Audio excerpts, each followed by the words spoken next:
va se rendre à Québec, en fait, pour continuer de discuter du même sujet avec le porte-parole de la coalition Québec-Palestine, Taeb Moala. Bonjour. Évidemment, c'est un événement majeur et bien triste pour le peuple palestinien. Quelle est votre première réaction?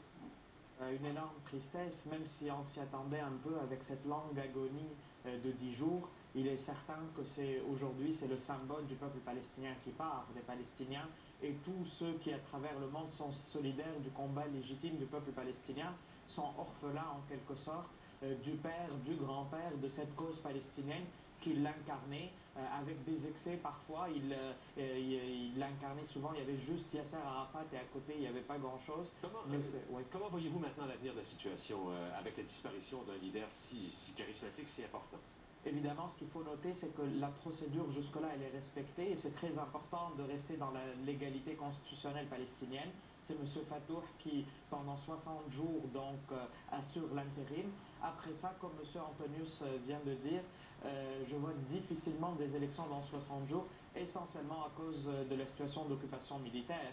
Comment expliquez-vous, je m'excuse, tout le mystère entourant les derniers jours, la maladie, la cause du décès, pourquoi tous ces secrets?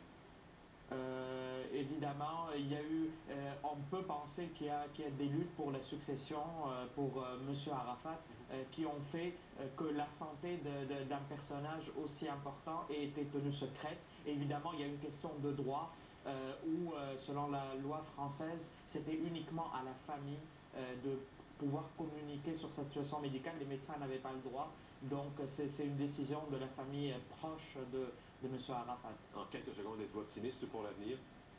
Très pessimiste parce que je ne vois vraiment pas de successeur possible à M. Arafat qui continuerait dans la même logique que M. Arafat, parce que n'importe quel successeur pourrait difficilement imposer des concessions à son peuple.